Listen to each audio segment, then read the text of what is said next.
Friends. தமிழ்நாட்டை பொறுத்தளவு தேர்தலுக்கான பணிகள் எல்லா கட்சிகளும் தீவிரமாக செய்கிறாங்க. அதே வேளையில் இந்த முறை புதுசாக போட்டியிடுற தாவேகா எந்த அளவுக்கு வெற்றி பெறும் சொல்லி எல்லாம் கேட்குறீங்க. அதை பற்றி சொல்லணும்னு சொன்னால், தாவேகாவுக்கு ஆரம்ப காலத்தில் அவர் கட்சி தொடங்கும்போது அவருக்கு பெரிய லெவலில் மக்கள் செல்வாக்கு இருக்கிறதாகவே காணப்பட்டது. அந்த நேரம் அவருக்கு கிடைச்ச ஒரு 3 நல்ல வாய்ப்பை அவர் தவற விட்டுட்டார். ஏன் சொல்கிறேன்னு சொன்னால், அந்த நேரம் ஈரோடு தொகுதியில் இடைத்தேர்தல் வந்துச்சு, விக்கிரவாண்டியில் இடைத்தேர்தல் வந்துச்சு. இது ரெண்டும் சட்டசபை இடைத்தேர்தல்.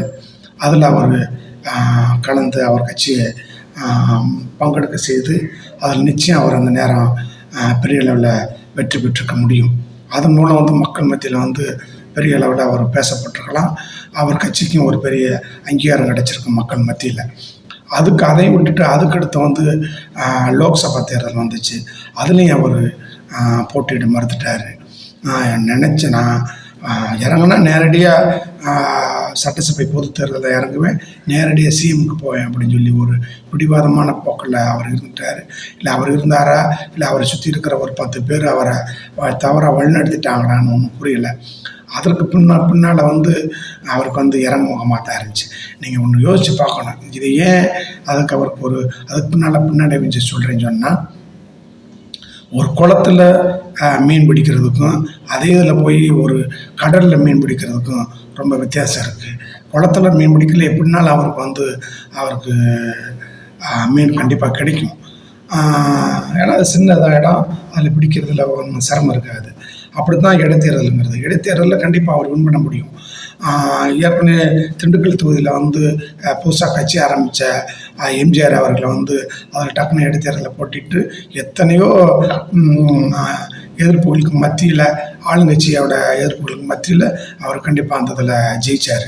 அதுபோல் அதை மிஸ் பண்ணிட்டார். அப்புறம் அதுக்கடுத்து கரூர் சம்பவம், அவருடைய மனைவியோட விவாகரத்து வழக்கு, நடிகை திரிஷாவுடைய இணைச்சி பேசப்பட்டது, அப்புறம் ஜனநாயகன் படம் ரிலீஸ் ஆக போனது, கரூர் சம்பவத்துக்கு சிபிஐ வழக்கு போட்டு அவரை அலகழித்தது, இப்படி எல்லா விஷயங்கள்லையுமே அவருக்கு மேலும் மேலும் பின்னாடியே தான் பார்க்கப்படுது. இப்போது பெரம்பூர் தொகுதியில் அவர் நிற்க போகிறதாக சொல்கிறாங்க. நின்னாலும் அவருக்கு 8%லேருந்து 11%க்குள்ளே தான் அவருக்கு வாக்கு வங்கி இருக்குங்கிறாங்க. கண்டிப்பாக அவரே ஜெயிக்கிறது கொஞ்சம் கஷ்டம்தாங்க.